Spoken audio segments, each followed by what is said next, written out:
Saudações terráqueos! Bem-vindos ao Ashtar News. Se você chegou até aqui é porque recebeu nosso chamado e despertou. A partir de agora sua vida vai mudar, nada será mais o mesmo. Estamos aqui para ajudá-lo na compreensão de quem você é, de onde veio e qual mundo criará a partir de seu poder interior. Então se prepare para receber instruções e atualizações de nossos membros, da Confederação Galáctica da Luz. Agora você faz parte da nossa equipe, estando acordado ou sonhando, estamos com você. Segue o vídeo. Equilibrando espiritualidade e indulgência. Muitas pessoas acreditam que para ser espiritual é necessário aderir a um modo de vida rigoroso. Você precisa viver um certo conjunto de regras, se você quiser reivindicar ser espiritual. Se você pretende alcançar a ascensão ou a iluminação, concordo que você precisa se comprometer totalmente e ser disciplinado. Mas e todas as pessoas que buscam apenas uma vida mais feliz e plena por meio da espiritualidade? A mesma disciplina deve ser aplicada. A disciplina é uma característica muito valorizada em nossa sociedade, mas será que a disciplina nos torna melhores ou mais limitados? Existe um ponto em que a disciplina faz mais mal do que bem. Quem disse que é preciso ser vegetariano para ser espiritual? Onde está escrito que você só pode ouvir música relaxante se for espiritual? Alguém me disse há algumas semanas que está evitando completamente o açúcar porque agora está no caminho espiritual. Curioso para saber o que a ingestão zero de açúcar tem a ver com estar no seu caminho espiritual, fiz a pergunta óbvia: por quê? A pessoa me lançou um olhar estranho, como se dissesse: não é óbvio. Nunca obtive resposta porque a pessoa se virou para iniciar uma conversa com outra pessoa e o momento passou. Naquela mesma semana participei de uma meditação em grupo sobre indulgências. Na meditação, você tinha que pensar em algo que pudesse fazer.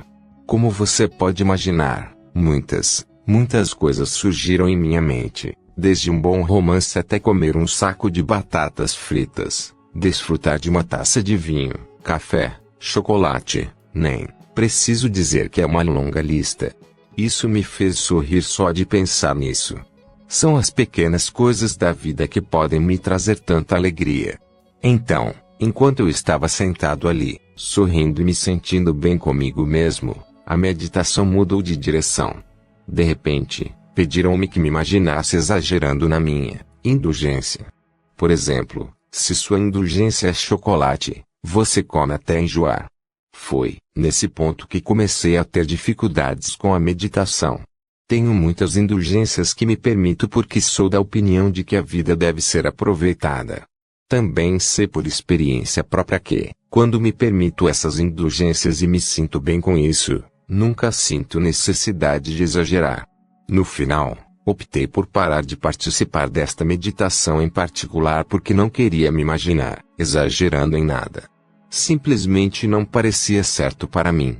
No entanto, posso ver o benefício de uma meditação como esta se você tiver um verdadeiro vício em alguma coisa, algo que você simplesmente não consegue parar de abusar. A palavra-chave aqui é excessivamente. Há uma grande diferença entre uma indulgência que melhora a vida e uma indulgência excessiva prejudicial.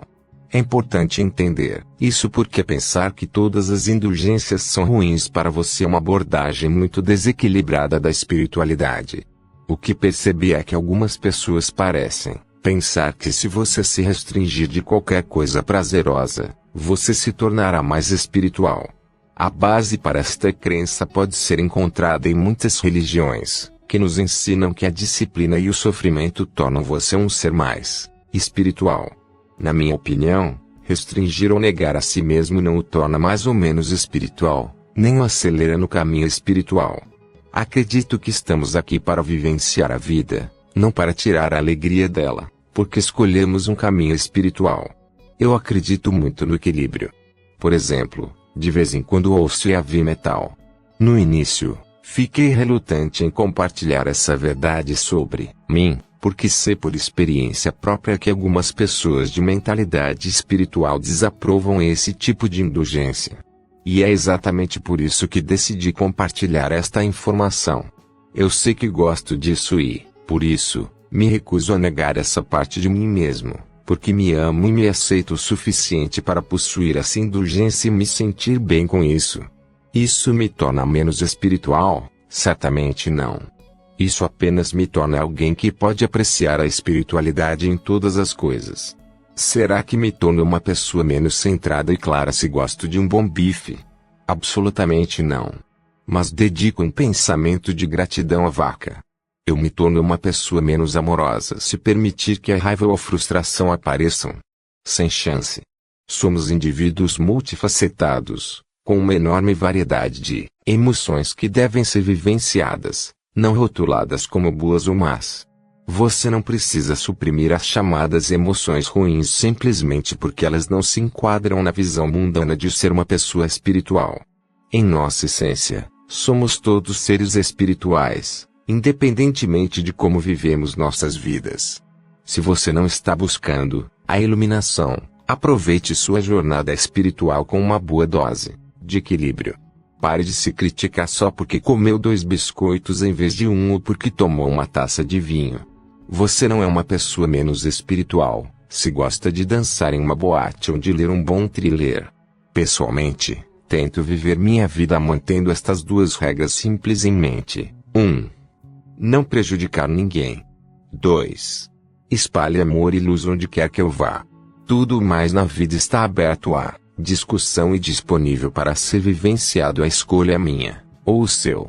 Portanto, no espírito de ser espiritual, não se esqueça de se divertir e fazer tudo o que faz seu coração cantar. Tire o limite do que significa ser espiritual. Remova os julgamentos. Eles não servem à sua evolução mais elevada.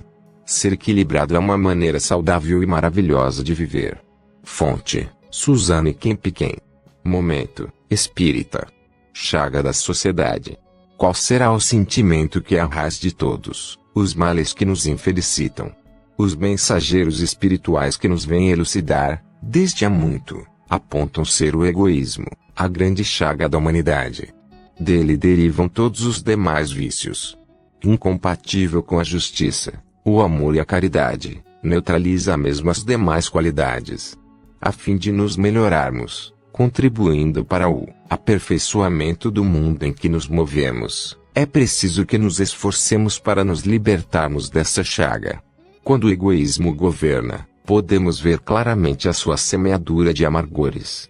As injustiças sociais vigentes em qualquer país do mundo nos apontam homens, classes sociais e partidos políticos ou religiosos defendendo seus interesses, em detrimento da justiça. O egoísta pensa somente em si, quer seus direitos respeitados, mas não cogita respeitar os direitos alheios. Sua visão de justiça é unilateral. É por essa razão que a humanidade anda de braços dados com a violência, com a corrupção, com a supremacia dos interesses pessoais sobre o que é justo. É por causa do egoísmo que estouram e são sustentadas as guerras, por intermináveis períodos. Entendamos os pequenos conflitos familiares, as guerras religiosas, até as guerras de alcance mundial. Quando existe o sentimento de fraternidade, de solidariedade, de altruísmo nos corações dos homens, estes abrem mão dos interesses pessoais a favor da justiça e do bem-estar comum. Numa sociedade civilizada, todo cidadão tem direito ao necessário, que é a alimentação, a moradia, a saúde, a instrução. A violência só se cala diante da justiça e do amor. Falamos de uma justiça que saía do papel e das palavras para se tornar realidade em todos os campos da sociedade. Essa justiça que inicia em cada um de nós, nas pequenas e mínimas coisas, que vão do respeito ao semelhante a se importar com sua vida, seu bem-estar. Enquanto houver egoísmo, não haverá amor nem justiça.